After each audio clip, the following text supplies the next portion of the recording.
Nos da mucha alegría contar con su participación y esperamos que este espacio sea de gran provecho para todas y para todos. Y pues bueno, me permito presentarles a las personas que nos acompañan en el presidium el día de hoy. Primero, la doctora Susana Gabriela Muñiz Moreno, secretaria académica del Centro Universitario de Ciencias Económico-Administrativas.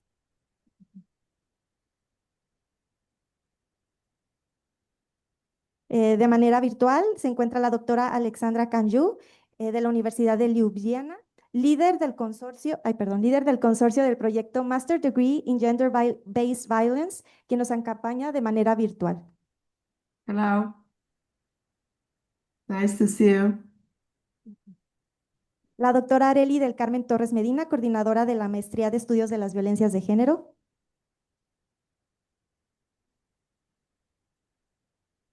Y las ponentes, la doctora Olga Sabido Ramos y la doctora Paola Partida. Bueno, debido a cuestiones de agenda, la rectora no podrá acompañarnos esta tarde, pero le cedemos la palabra a la doctora Susana Gabriela Muñiz, secretaria académica, a quien agradecemos su asistencia. Muchas gracias. Bueno, voy a ser muy breve. Yo primero que nada le quiero agradecer a la coordinación del posgrado y a las ponentes que han aceptado participar en esta actividad y también a las personas que asistieron, porque el título de esta conferencia y de este taller me parece que es indispensable. Dice Desafíos sociológicos e intervención. Este, que yo sepa, es el primer posgrado de violencias de género, específicamente dedicado a las violencias de género. Y tenemos una gran necesidad de conocer las dinámicas de la violencia para entender por qué se dan y cómo se interrelacionan las diferentes manifestaciones de la violencia. Por ejemplo, hemos tenido debates teóricos para saber si el miedo es una forma de generar violencia o una consecuencia de la violencia, ¿no? Por ejemplo, nada más infundir miedo a alguien, amedrentar a alguien, o simplemente el miedo que resulta de los actos, de haber experimentado los actos de violencia. Entonces, creo que hay muchísima conversación por sostener respecto del entendimiento de estos fenómenos. Y la otra parte, que aquí como autoridad me puedo permitir decir que es crucial, urgente, son los desafíos de la intervención. Que como ustedes saben, tenemos recientemente un reglamento de responsabilidades que incorpora elementos de la violencia de género de una manera en que nunca se había hecho, que entró en vigor en el 2023. Es decir, apenas tiene irá para 3 añitos que está puesto en práctica, con todo este sistema de primeros contactos que hay en la red universitaria que se desplegaron, de un entrenamiento y capacitaciones tremendas que se hicieron con las comisiones de responsabilidades. Y es decir, sí tenemos un instrumento normativo sin parangón, me atrevería a decir, en América Latina. Y aún así, en el día a día, el reglamento nos da demasiado poco. O sea, la ejecución, la implementación, la puesta en práctica de las disposiciones normativas no alcanza, como que quien diseña las partes normativas ni siquiera ha atravesado por el proceso operativo de hacer realidad todas esas disposiciones. Por ejemplo, les voy a poner un ejemplo. Si hay una denuncia de violencia de género a medio semestre con relación a un profesor y tienen que implementar medidas cautelares que impliquen que no haya acercamiento entre esas personas, eso implica remover a un profesor del grupo a la mitad del camino, poner un profesor nuevo, pensar cómo se va a evaluar a todo un grupo cuando está en octubre o está en noviembre, pensar en los aspectos administrativos y económicos del profesor que remueves, porque él sigue siendo inocente hasta que no haya una resolución, y una resolución a lo mejor solamente va a una amonestación o a un apercibimiento, pero no puede afectar los derechos laborales de la persona que está contratada y más si está sindicalizada. Entonces, esa persona que retiras del grupo seguirá cobrando. Y luego, ¿quién va a ser la persona que entrará en el grupo para poder llevarlo? ¿Y bajo qué esquema de contrato de medio semestre? Es decir, lo que les quiero transmitir es que en todas las fases del proceso de la atención y la intervención para, como decimos, llegar a la erradicación de la violencia de género, hay muchísimas particularidades operativas que han sido inexploradas. Y han sido inexploradas porque no se habían puesto realmente en práctica en las instituciones de educación superior. Entonces, conversaciones como esta y trabajo empírico que ustedes, los que van a ser estudiantes de posgrado y que van a hacer sus doctorados y sus maestrías. O sea, necesitamos esos trabajos para saber cómo las instituciones que tienen que implementar estas disposiciones tienen que reconvenir. Entonces, les agradezco muchísimo esta conversación y espero que en el futuro sigamos hablando de esto. Y por supuesto, pues cuenten con nosotras para cualquier elemento o información que se pueda requerir que nos ayude a comprender tanto el fenómeno como los desafíos de intervención. Muchísimas gracias y bienvenidas.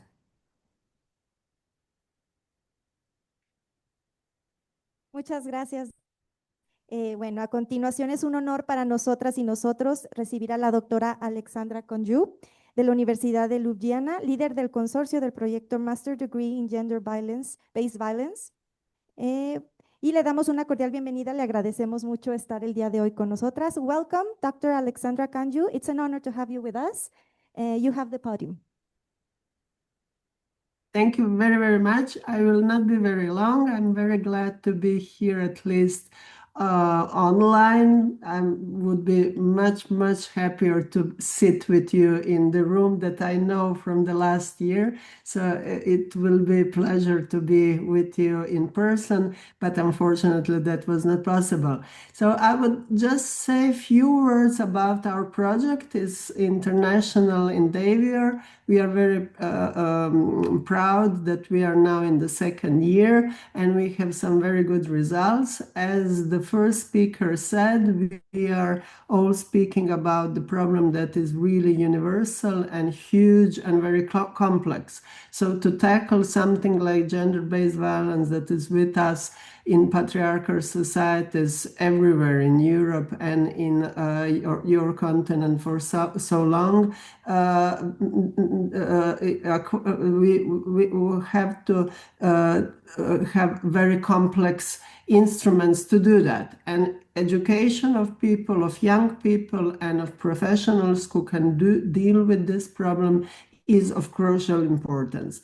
That is why our master is something that we are proudly and in collaboration doing. So that is the first aim of our project, to establish a master that is interdisciplinary, that is also international. In some of the countries where we are working in 3 Latin American countries, your country, Mexico, and Peru, and to universities. In this be in a way done together, not entirely the same at each university. In your university, or you already did the accreditation. In some other universities, universities are in the process of accreditation, and some universities will just use parts of the programs in other universities. So we are very happy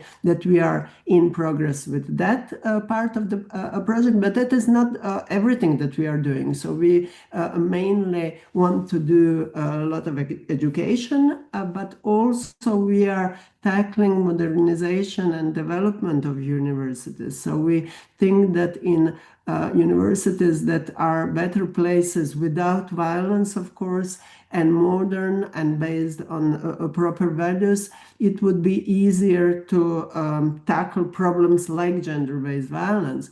And that is why we are paying special attention to developing certain skills. In the first place, we are speaking and doing some education and skill of digital skills and language skills in English. And we are also thinking about modernization of governance of universities in Latin America. And we are doing that by involving more students in the governance structures of the universities. We are also thinking about betterment of the universities in terms of their connections with the civil society, NGOs, other actors that are already active, not only in our project, but also in tackling gender-based violence together with universities. So we do have already some associated partners in all 3 countries. And we want to have stronger links of universities, to strengthen the links of universities with the labor market and other actors in the society that are important for tackling gender-based violence. We do have partners, as said, in Latin America, also in 3 European countries, Slovenia, Spain, and Greece, and we are held by an institution, the Greek institution for elements, that is helping in the project as well.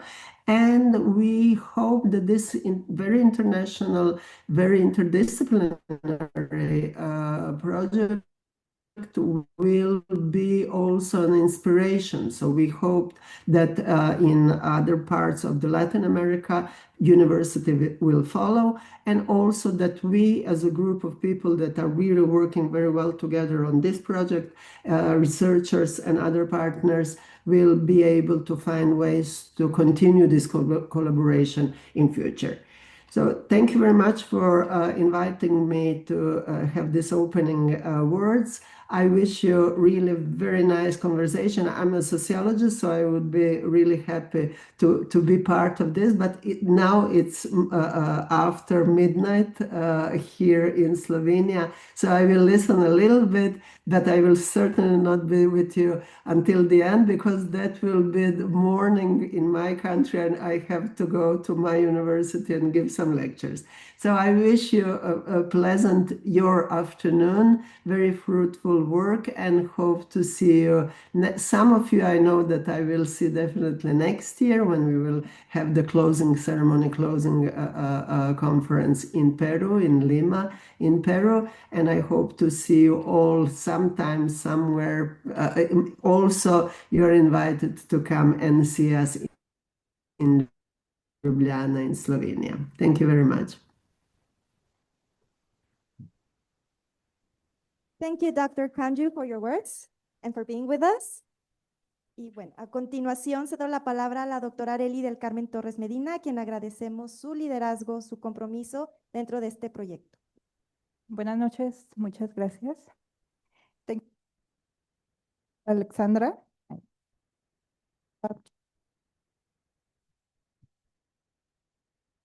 I words about the project that bring you together and today. Thank you. Y bueno, pues muchas gracias a todas y todos ustedes por estar aquí. Me da mucho gusto ver varios interesados en el tema que hoy nos convoca y que nos va a permitir reflexionar. Es una jornada un poco larguita que hemos preparado para ustedes. Vamos a tener a 2 ponentes que nos van a hacer reflexionar, como ya decía la secretaria académica, ¿no? Sobre justamente en qué desafíos académicos estamos hoy, y también la propuesta y la pregunta, cómo intervenir, ¿no? También esto nos permite reflexionar las investigaciones en el punto de hacia dónde van, si solo se quedan en redacciones, en tesis, o realmente cómo podemos ir implementando esto, ¿no? Y bueno, pues en ese sentido, gracias, Corina, pues vamos dando inicio a nuestras presentaciones. Tenemos a la doctora Olga Alejandra Sabido Ramos y a la doctora Alicia Paola Partida Hernández. En la primera presentación, si me puede apoyar por allá el equipo técnico, compartiéndonos las diapositivas de la primera conferencia. En la primera conferencia, la doctora Olga Alejandra Sabido Ramos nos presenta registros y datos de violencias de género, retos sensibles y desafíos sociológicos. Les platico un poquito de ella. Ella es profesora investigadora titular C en la Universidad Autónoma Metropolitana, Unidad Azcapotzalco, en el Departamento de Sociología. Es doctora en Ciencias Políticas y Sociales con orientación en Sociología por la UNAM y pertenece al Sistema Nacional de Investigadores en el nivel 3. Su trabajo de investigación está centrado en la teoría relacional en sociología tanto de autores clásicos como contemporáneos, y en esta línea de investigación se ha interesado en la revisión de la obra de George Simmel, su recepción y aplicación empírica, y en segundo lugar se especializa en estudios sensoriales y la sociología de las emociones en áreas particulares como el extrañamiento y la construcción del otro, el amor corporizado y las memorias sensoriales en las ciudades con perspectiva de género. Y bueno, sin más preámbulo, le damos la palabra a la doctora Olga Sabido. Gracias. Muchas gracias, Arely. Pues en primer lugar, estoy muy agradecida por esta invitación, por estar en esta tarde aquí con todos y todas ustedes y por formar parte también de esta actividad en esta maestría que es única en México en términos del enfoque directamente sobre la violencia de género. Eso nos habla también de un proceso de institucionalización y profesionalización de los estudios feministas y de género en el país. Entonces es un honor de verdad estar aquí. Estoy muy contenta de compartir el espacio con Arely y con Paola y creo que podemos entablar un diálogo y un intercambio que es lo más rico de estos encuentros. Voy a basar mi presentación, aquí también pongo el cronómetro para no tomar tiempo de Paola, sobre todo en el marco de algunas investigaciones que he realizado que se inscriben justamente en el cuerpo de la sociología de las emociones, los estudios sensoriales, la sociología del cuerpo. Entonces voy a poner énfasis en las estrategias analíticas, metodológicas y éticas que tienen que ver con el registro de algo sumamente sensible en términos analíticos y en términos éticos, como es la violencia de género y en particular el sufrimiento que genera la violencia de género. Voy a platicarles en el marco de investigaciones individuales y colectivas cómo hemos hecho para enfrentarnos a ello de una manera que pues prácticamente no revictimice en términos de el registro de esta dimensión.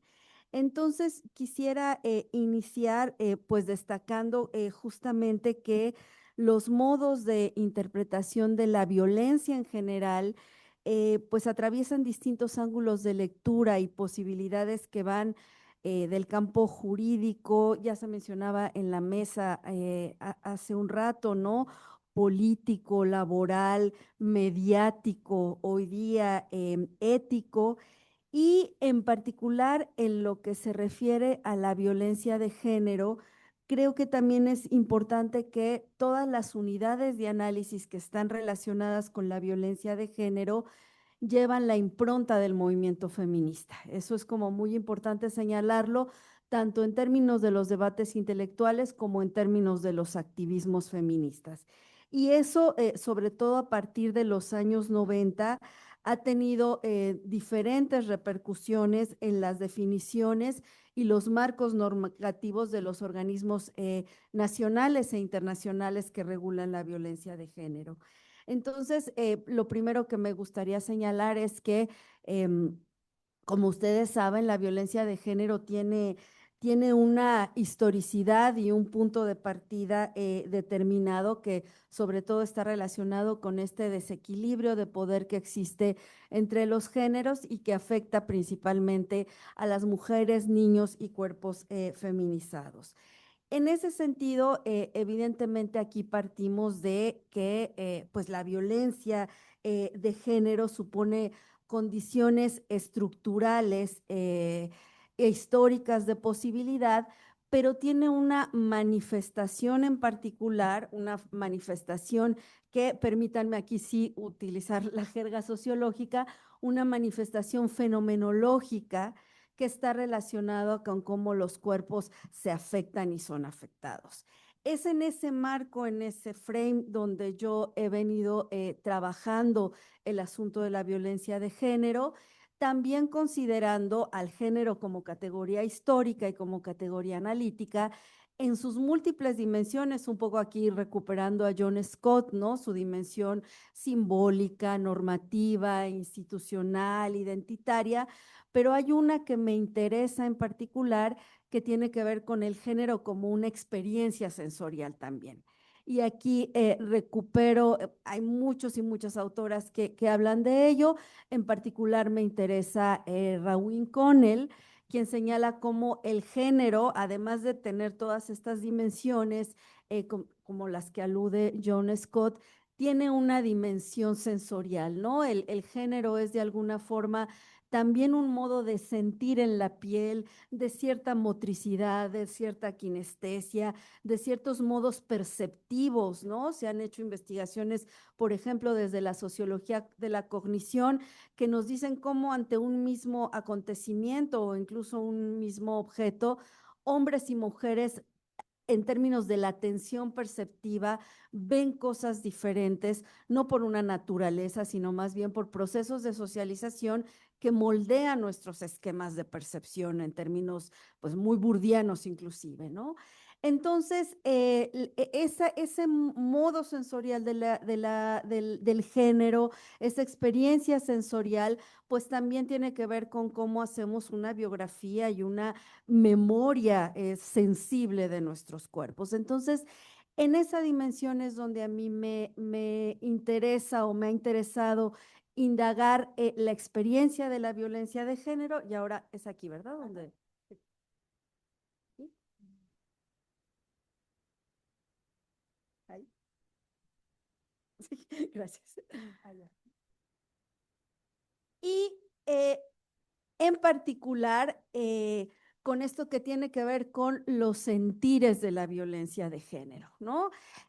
Sobre todo considerando acá, hay toda una tradición, toda una discusión que si quieren, al final en las preguntas nos metemos más a ello, pero a mí nos ha interesado, a mí y a otras colegas, trabajar con este horizonte que nos permite ver los sentires del cuerpo como es el giro afectivo, sobre todo el giro afectivo en su sentido más feministas, donde los afectos se entienden como formas sensibles y políticas, ¿no?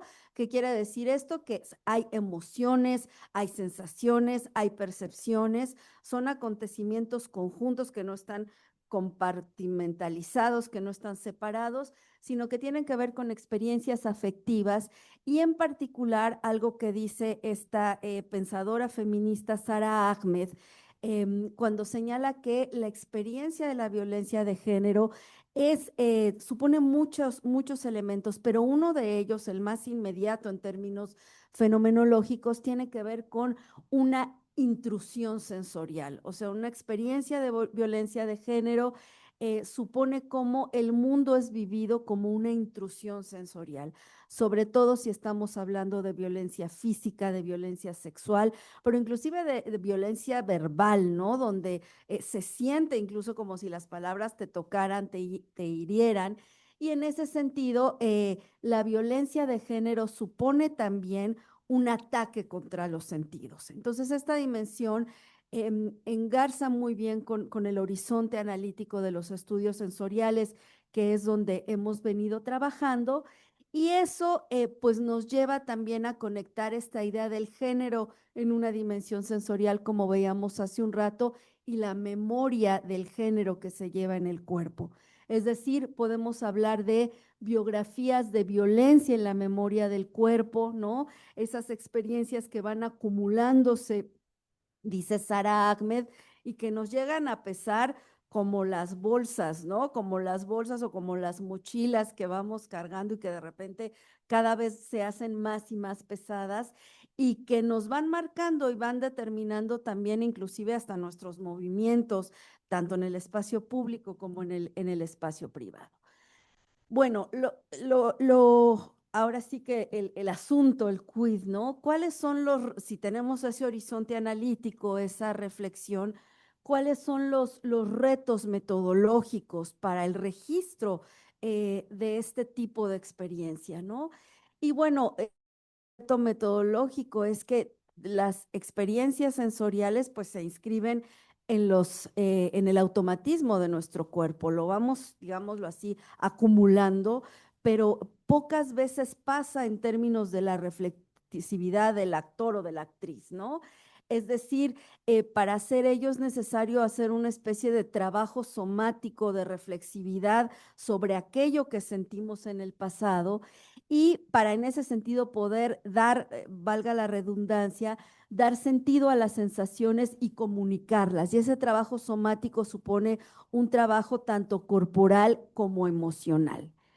En ese sentido, en las investigaciones que se han realizado, digamos, una primera cuestión en términos analítico-metodológicas es que en realidad cuando estamos indagando sobre la violencia de género, por lo general no estamos viendo in situ o directamente esa experiencia, sino más bien ocurre aquí un asunto de temporalidad. Estamos viendo cómo las personas significan esa experiencia en el pasado en las que fueron víctimas de violencia de género. Entonces, ahí es donde es un reto tanto analítico como ético.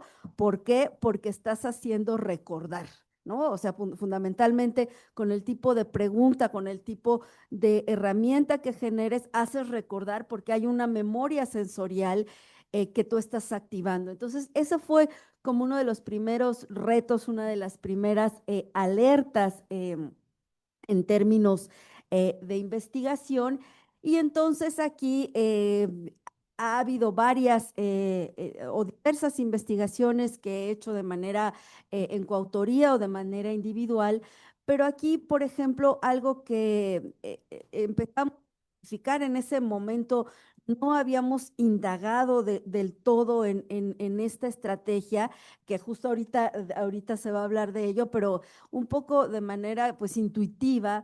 Usamos, por ejemplo, un cómic cuando estábamos viendo la experiencia de violencia de género en parejas heterosexuales, jóvenes universitarios, como una técnica de licitación, ¿no? O sea, como una técnica de preguntar qué opinas sobre esta imagen, has vivido algo similar. Y aquí fue como muy interesante, ¿no? Porque eso generaba el trabajo somático por parte de las y los respondientes, y al mismo tiempo que eso fue también lo que pudimos apreciar al presentarse a modo de cómic. Era algo que en términos de quienes estamos interesados en el giro afectivo y las emociones, la risa generaba un marco de apertura en términos de hablar de esos temas sensibles, como por ejemplo la intimidad que no solamente tiene que ver con lo erótico, sino con la intimidad de los cuerpos. Por ejemplo, acá hay una pareja en el baño, ¿no? Otra pareja en el primer viaje juntos. Y eso y el anonimato, que también era una condición, fueron factores que nos permitieron el registro de ellos sin, digamos, ser intrusivas respecto a estos temas, ¿no? Hubo otros trabajos, por ejemplo, en la pandemia yo realicé una investigación sobre la experiencia de la menstruación durante la pandemia, y aquí sí,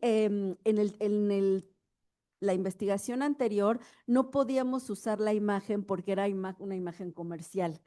Entonces no podíamos usar esa imagen, pero aquí le solicité a una artivista que hiciera dos imágenes relacionadas con la menstruación, que es Celeste Alcocer, em, y con esa se hizo parte de la investigación. Eh, para concentrarme específicamente en lo que me pidió Arely, ¿no? Y para poder entablar el diálogo, lo que yo les quiero presentar, ya detenerme un poco más, es en el trabajo que hicimos en coautoría con Paula Soto Villagrán, en el marco de un proyecto sobre violencia de género con la UAM Azcapotzalco e Iztapalapa y la Universidad de Brighton, con una profesora de Brighton que es Leslie Murray. Y lo que hicimos fue una investigación donde se convocó artistas de diferentes disciplinas y se trabajó con obras que recuperaban de nuestras investigaciones casos o experiencias de violencia de género y las plasmaban en diversos materiales, es decir, performance, en objetos, en narrativas, y una de ellas fue en un cómic, en este cómic que están viendo de una fancinera feminista pionera que es Ana Barreto, que ella leyó los testimonios de nuestras investigaciones e hizo un cómic basado en lo que le detonó, lo que le licitó estos resultados de investigación de nosotras como científicas sociales, y entonces hizo este fanzine que narra la historia de ella misma, es una narración autobiográfica y de violencia de género en el espacio público. En un puente en la Ciudad de México, ella iba subiendo, se dirigía a los estudios Churubusco, y un hombre llegó, se acercó a ella, la violentó, la empezó a golpear, la tiró al suelo, le empezó a dar de patadas, y todo esto ella lo manifestó tanto en el cómic como en un audio de una exposición que se presentó, ¿no? Nosotros ya indagando más y ya de una manera ya no tan intuitiva, sino ya más con sustancia en clave de reflexión metodológica, nos dimos cuenta e indagamos cómo la particularidad del cómic en el sentido de querer recuperar o registrar la experiencia fenomenológica corpórea afectiva resulta muy útil porque el cómic tiene una característica que es la multimodalidad, es decir, combina texto, combina imagen. En el caso de este fanzine, Barreto combina audio, ¿no? No sé si se va a alcanzar a ver el audio, ahorita vemos, ¿no? Se escuchan los gritos, se escucha el ruido de la calle, ¿no? Y incluso los cómics, y ahorita Paola me corregirá, pero también pueden registrar a partir de la imagen y el texto los olores, ¿no? O sea, si la calle apesta y se ve la basura y se ve como un hilito de algo que huele, ¿no? Entonces, es como muy interesante usar este fanzine, fue muy interesante.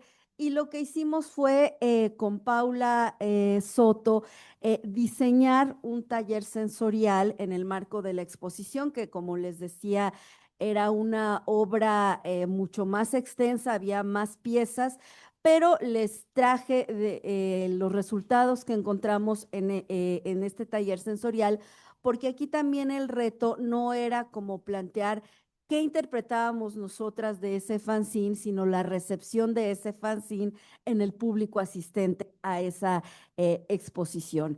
Obviamente aquí pues hay un perfil específico de población, el perfil mayoritario de las personas que participaron en el taller eran jóvenes urbanas de clase media, y eso pues también como sabemos ya da un perfil de interpretación.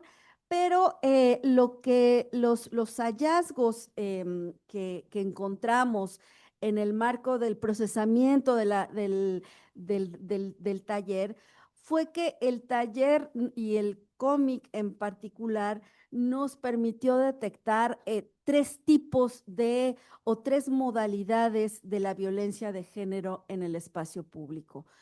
Una violencia más de tipo material, que llamamos Paula Soto y yo violencia infraestructural; otro tipo de violencia que, siguiendo a Randall Collins, llamamos violencia interaccional; y otro tipo de violencia que aquí seguimos la ley para erradicar la violencia contra las mujeres, como se ha denominado jurídicamente la violencia institucional.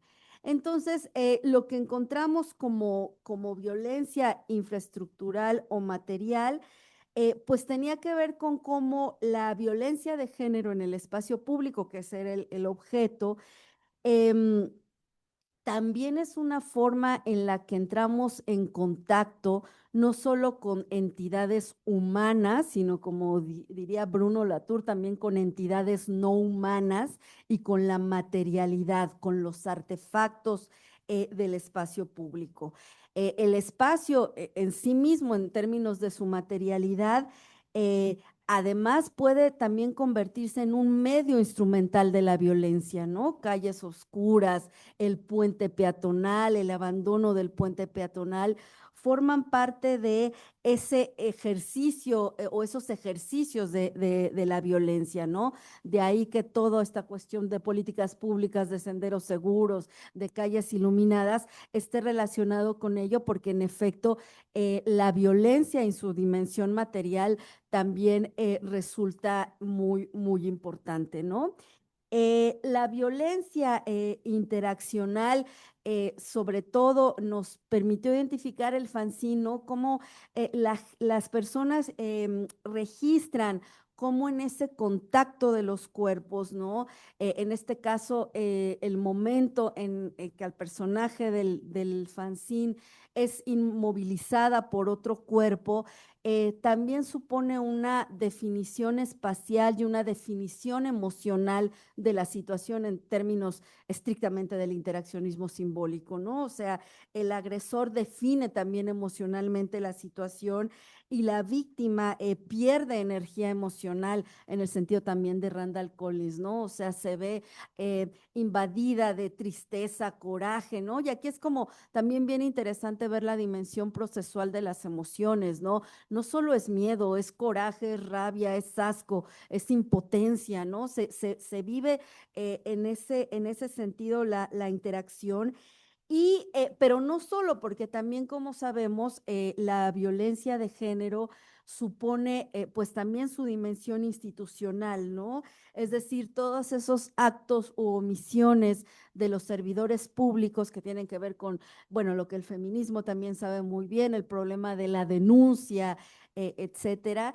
Y aquí también era como muy importante la manera en que se reflexionaba en el taller en colectivo a partir de ello y veíamos cómo lo que, para darle una lectura sociológica a esto, cómo esa violencia institucional también a lo que nos obliga en términos sociológicos es a un trabajo extra ahora sí que de trabajo emocional en el sentido de Arlie Hochschild. O sea, las experiencias de revictimización lo que hacen es que la víctima vuelva a hacer el trabajo emocional de recordar la memoria y además de curar esa experiencia que se le exigió en términos de un contexto institucional, ¿no? O sea, veíamos cómo esta idea de Arlie Hochschild del trabajo emocional resulta también plausible pensarlo en el marco de procesos de revictimización institucional. Y ya para ir cerrando, me quedan 4 minutos, estoy viviendo. Las conclusiones, lo que podríamos ver es, bueno, cómo todas las consideraciones metodológicas suponen también consideraciones éticas, ¿no? Aquí veíamos cómo en términos de investigación cualitativa, a veces el anonimato es bien efectivo, ¿no? Es como lo contrario del rapport y de el contacto cara a cara. A veces el anonimato para este tipo de registro de temas resulta bastante efectivo. En el caso del cómic y sobre todo del cómic artivista o feminista, ¿no? Eh, Algo que también fue útil y eso tiene más que ver, aunque no hemos trabajado del todo, pero forma parte de lo que se va a debatir acá, tiene que ver también con un posicionamiento político porque en términos de la intervención, lo que estuvimos discutiendo mucho para el diseño del taller con Paula Soto era que se tratara de un taller que no colocara nuevamente en la victimización y que aprovechara como todo el bagaje, toda la herencia de la resistencia feminista.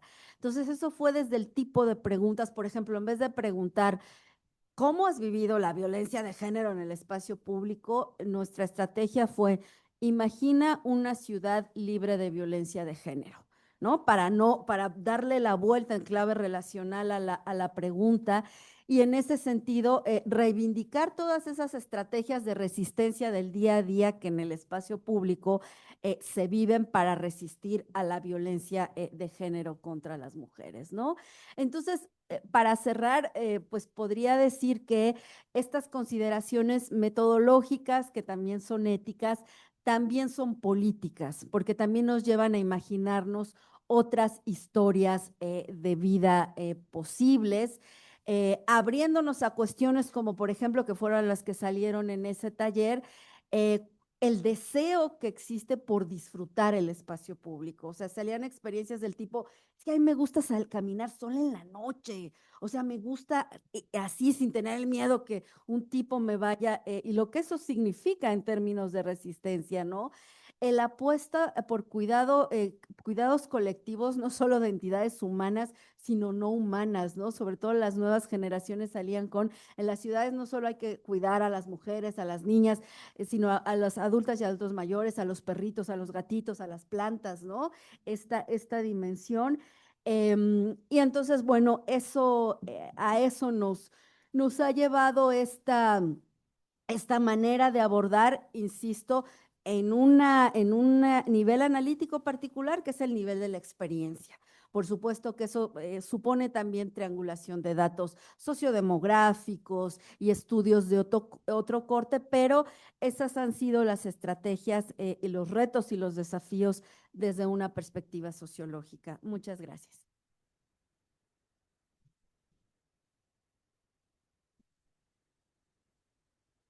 Muchas gracias, querida Olga. Y bueno, ahora damos paso a la siguiente ponencia de la doctora Alicia Paola Partida Hernández, quien nos presenta Viñetas en Resistencia, Feminismo y Disidencias en el Cómic Contemporáneo. Les platico un poco de la doctora Paola. Ella es doctora en estudios sobre desarrollo de la Universidad del País Vasco, Euskal Herriko Universitate, y maestra en Relaciones Económicas Internacionales y Cooperación con énfasis en América Latina y la Unión Europea, licenciada en Estudios Internacionales. Es profesora investigadora aquí en UDG, adscrita al Departamento de Innovación en Gestión del Conocimiento. También es integrante del Sistema Nacional de Investigadores, el SNI, y se especializa en industrias culturales creativas, economía creativa, diplomacia cultural y cooperación al desarrollo. Además, es actual coordinadora de la Maestría en Innovación Social y Gestión del Bienestar. Así que bienvenida, querida Paola. Gracias. Bueno, antes que nada, gracias por estar aquí.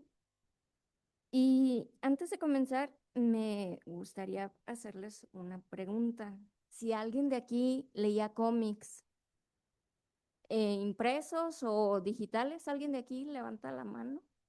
Bueno, creo que quizás en mi generación se leían más o corríamos al kiosco y esperábamos cada semana a comprar el cómic, ¿no? O esperábamos el periódico impreso para ver la tira cómica y a ver qué seguía. Y teníamos que esperar al día siguiente que lo comprara el papá o la mamá y así pasaba, ¿no?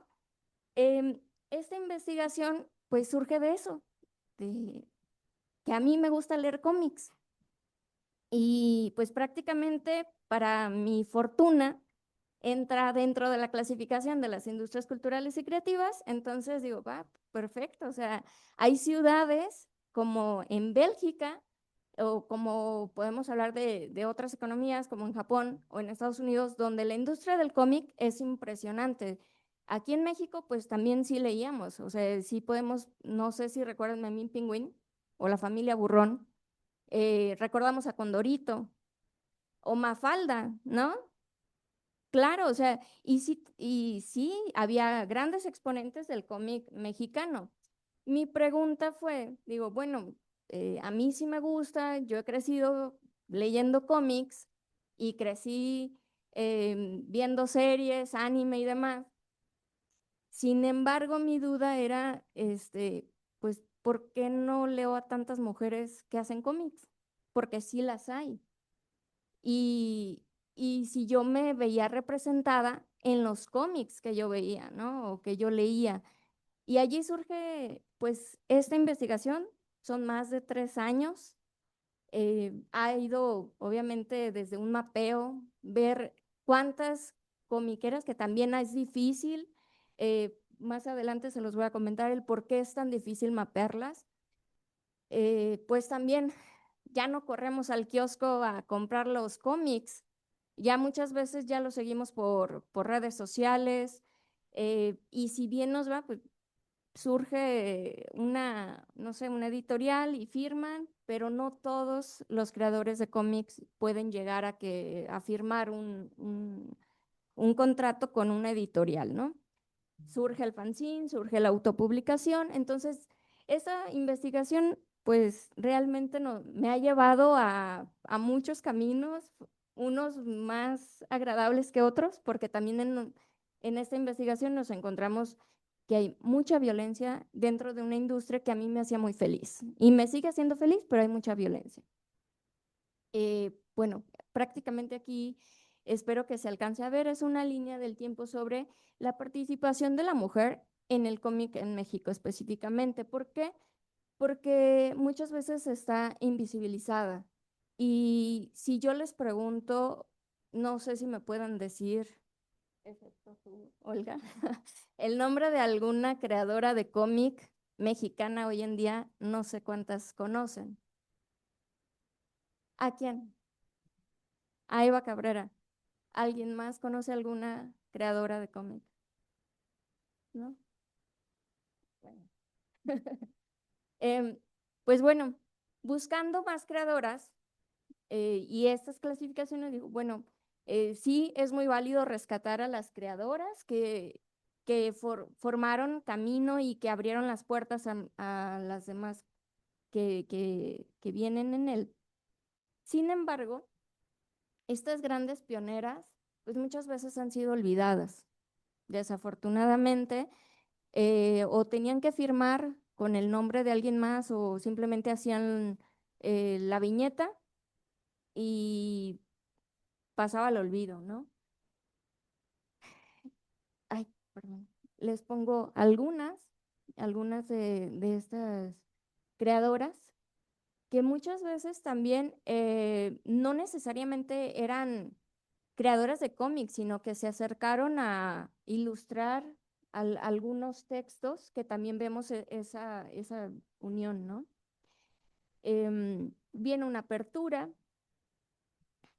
viene el nacimiento del cómic feminista y alternativo, porque también sí hay este precedente, ¿no? Hay un cómic feminista en México. Hay también ya la narrativa gráfica, o sea, ya va cobrando más presencia, ¿no? Desde esta industria, que también tendremos que debatir si existe la industria del cómic en México y muchos de los creadores sostienen que no existe tal, la industria apenas se está eh, formando, ¿no?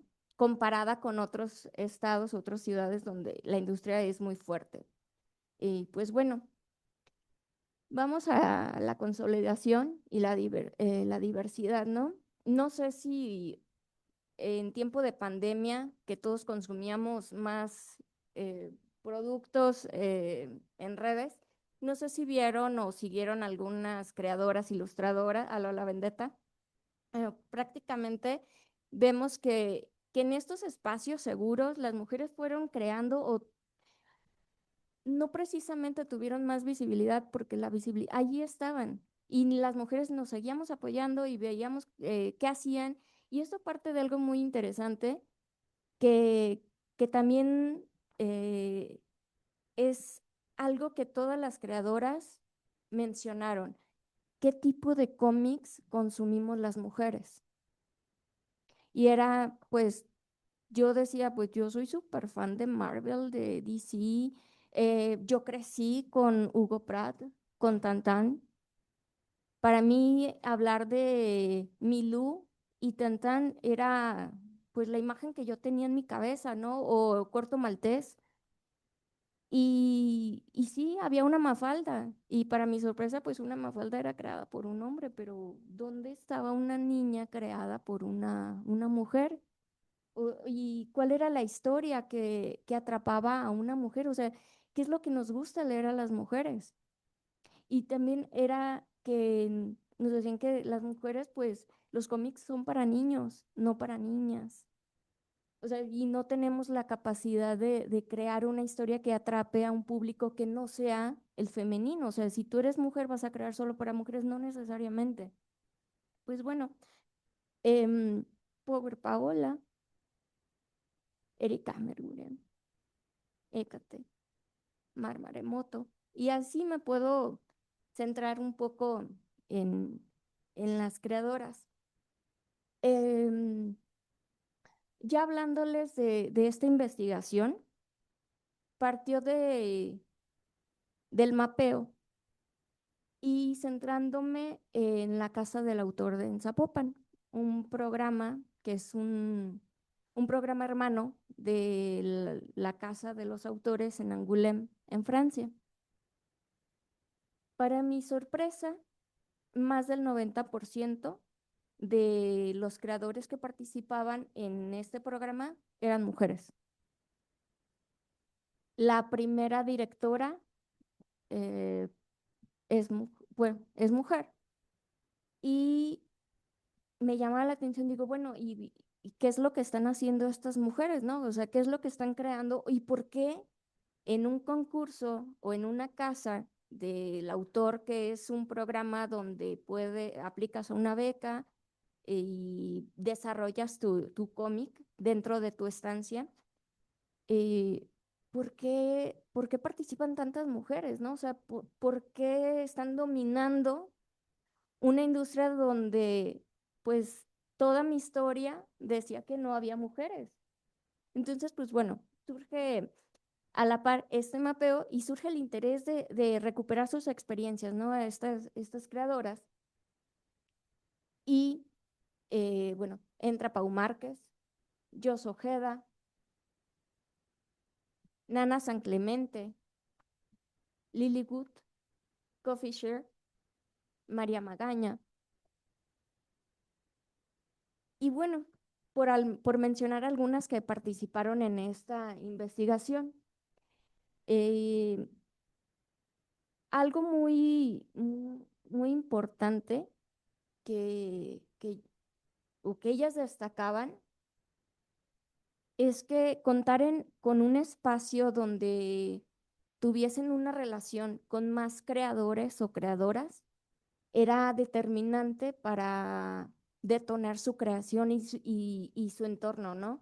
Tenían una mayor influencia y formaban redes de creación. De este proyecto, entre ellas surgieron colectivos, han surgido otras iniciativas interesantes dentro de la industria del cómic.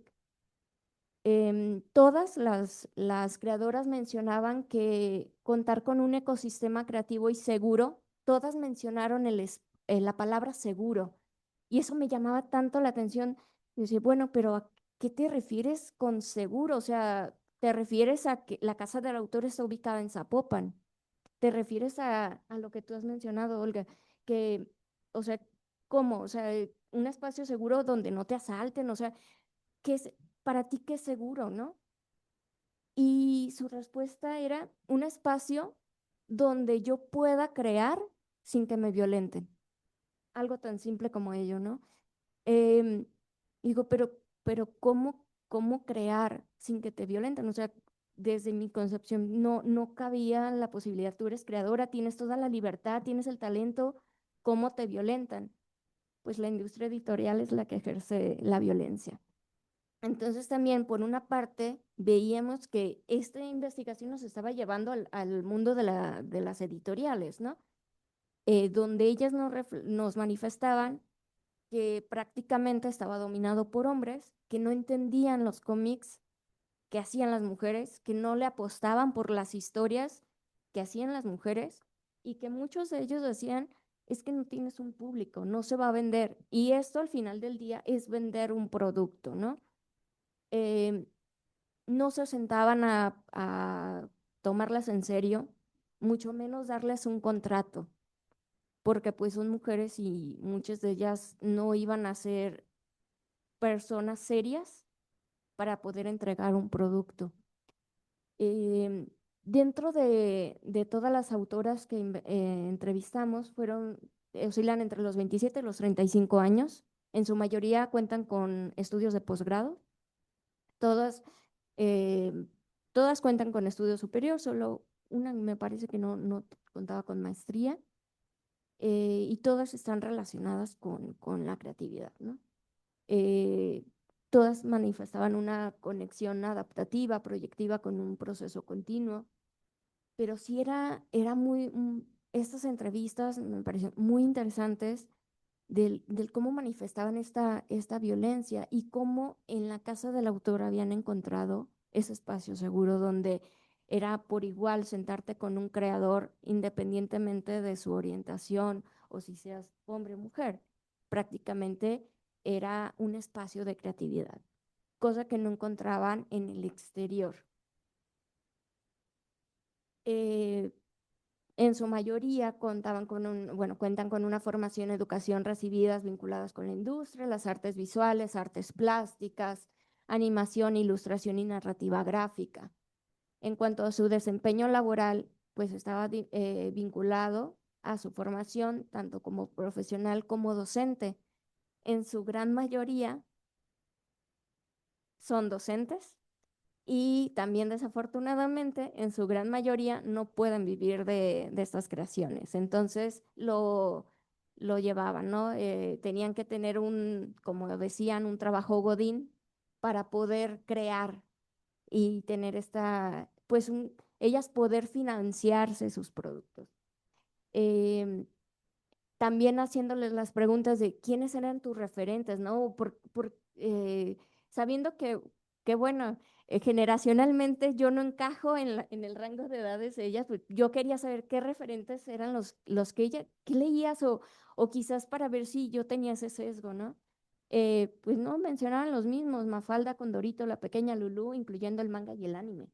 Entonces, perdona, pero ¿y no leías autoras mexicanas? Casi no. O sea, incluso hay ese vacío entre las propias creadoras, ¿sí? Entonces, eso llama también mucho la atención.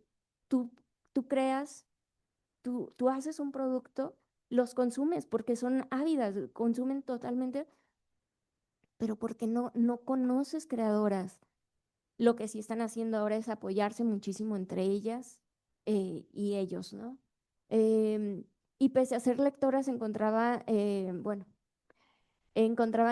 a personajes femeninos con los que no se identificaban y pese a que sí los hay, o sea, no podemos negar la inexistencia del personaje femenino en el cómic.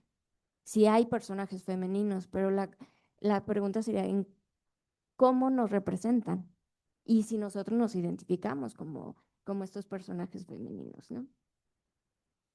En su mayoría las creadoras mencionan que es difícil conseguir un apoyo editorial, no solo por ser mujeres, ya que sus creaciones son catalogadas como aburridas y que nadie las va a leer. Prácticamente son palabras textuales que le dicen, yo no me voy a arriesgar a darte un contrato porque tus cómics no van a ser divertidos, porque no son de acción. Cuando encontramos cómics creados por mujeres, hay una creadora en la Ciudad de México que ella se centra en la vida de una mujer que está jubilada, que podría parecer la vida de un jubilado aburrido, o sea, ya que, ¿qué más te queda? Y ella te va narrando la Ciudad de México a través de los sonidos. Y me acordaba con lo que has dicho, porque ella dice, ¿por qué surge este cómic? Por una convivencia que ella tuvo, fue roomie de una señora jubilada y que prácticamente era el reconocer a través del sonido el de la basura, el de las nieves, el del tejuino, y te va narrando toda la mañana. Ella lo reconocía a través de estos sonidos que ya tenían un horario, ¿no? Si me lo preguntan hoy en día, yo sí leería un cómic de una persona jubilada. A mí sí me interesaría saber qué hace y cómo vive en una ciudad una persona jubilada. O sea, de entrada si le alcanza con su jubilación. ¿Qué pasa? ¿Qué sentimientos, qué emociones tiene esta persona jubilada? Pero también cómo se transforma una ciudad. Porque las ciudades las vemos, a mí me gusta estudiar las ciudades, pero una persona jubilada tendría que disfrutar la ciudad de otra forma, o eso es lo que se espera, ¿no? Y el tema de la soledad en la jubilación también. Entonces, la creadora de este cómic es una chava que tiene 23 años y escribe sobre jubilados. La mayoría, bueno, de estas encuestas es que no existe una profesionalización en los grupos editoriales expertos en la historieta y en los cuales se encuentran que existe una representación de los distintos géneros y temas, ¿no? También lo que nos mencionaban es que en las estructuras, en las editoriales, son personas que difícilmente se van a sentar a hacer un contrato con alguien que tiene 20 años o que tiene 21, 23 años, porque no los consideran como alguien serio. Entonces también es muy triste por esa parte. Y por otra, que cuando les llega esta gran oportunidad, que se acerca una editorial y que es una gran oportunidad visto desde un creador, que dices, bueno, ya no va a ser, ya no me van a pagar con unas 3 pizzas y una caja de cervezas, ya me van a pagar por mi obra, o ya no va a ser de amigos, simplemente ahora sí voy a firmar un contrato, pues es la falta de conocimiento sobre los derechos de autor, que ceden todo, pues a veces por firmar con grandes editoriales, ¿no? Entonces, esa es la otra parte que sufren la violencia institucional. Y ay, creo que me quedo hasta ahí. Esta investigación continúa el mapeo, el gran reto es a nivel nacional, mapear a todas las creadoras de cómics. Sí se han formado redes y sí es complicado, no desistimos, buscamos espacios para visibilizar el trabajo de las comiqueras, el trabajo de estas creadoras que muchas veces hacen denuncias sociales, que encontramos que hay creadoras donde los personajes tienen discapacidad, donde los personajes tienen eh, mil y un tonalidades de piel, donde los personajes vienen de distintas realidades socioeconómicas o que también son jubiladas y tienen mucho que contar. Hay un cómic que se los puso en una imagen de Se Busca Casa.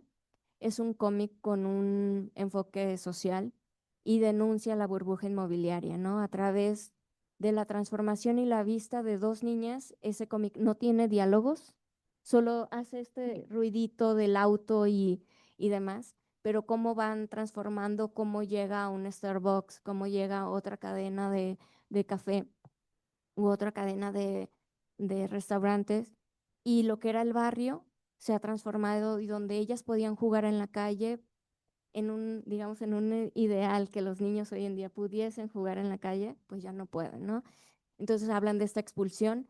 Es un cómic que me parece muy, muy fuerte, como a través, no necesitaron de palabras para externar la tristeza a través de los ojos de 2 niñas que dejan de jugar, ¿no? Y que ya no tienen su ciudad, ya no tienen su barrio. Y pues muchas gracias.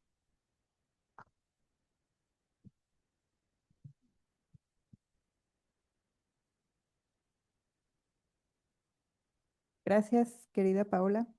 Y bueno, pues yo creo que estas 2 presentaciones tejen por ahí un puente o tejen también como varios puntos que nos permiten reflexionar, ¿no? Hay varios puntos como que se están tocando ahí y que yo creo que como a mí me llamaron la atención, pienso que, que por ahí podemos, pienso que ustedes también han encontrado como algunos puntos que causan curiosidad, ¿no? O causan alguna reflexión en torno.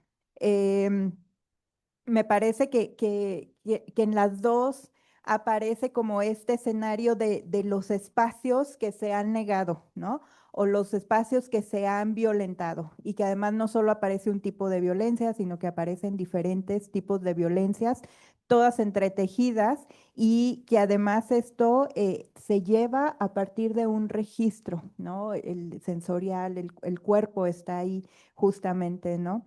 Em, Me quedo también como pensando en justo cómo hay una búsqueda por estos lugares seguros, lo que quiera que se llame lugar seguro a estas alturas, ¿no?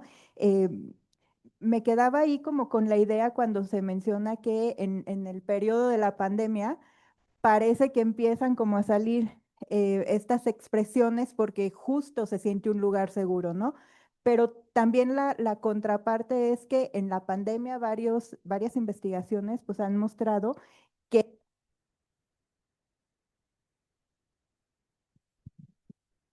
ahí hay como 2 escenarios, gracias. Hay como 2 escenarios súper interesantes que reflexionar, ¿no? Em, y que, y también como apropiarse de los cómics, de los fanzines, que ahorita vamos a hacer una práctica por ahí, tiene que ver con actividades o prácticas que han sido destinadas, ¿no? O que se les ha puesto incluso un género, ¿no? O han sido muy, muy masculinas, ¿no? Entonces, realmente estudiar con una perspectiva histórica qué mujeres han estado ahí, ¿no? Y cómo buscan enunciarse, creo que también le da un giro de tuercas a todo esto, ¿no?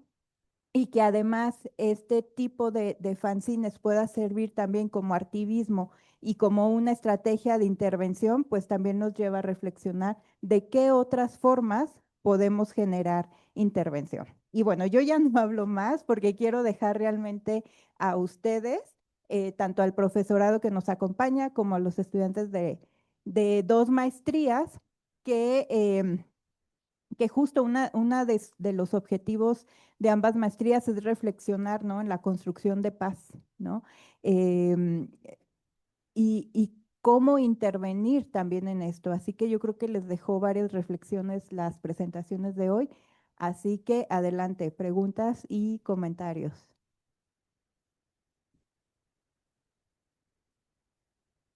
A ver, ¿quién se anima? Sí, Kenia. Bien, pues antes que nada, muchas felicidades por compartir sus experiencias en términos de estas metodologías, porque bueno, es muy difícil trabajar con personas que viven violencias y además generar metodologías que más que las victimicen, pues permitan lo que ustedes intentan con sus trabajos, ¿no? También fomentar más bien la resistencia y ante todo ese tipo de violencias. Entonces, como esta parte del activismo me parece súper, súper interesante. Nosotros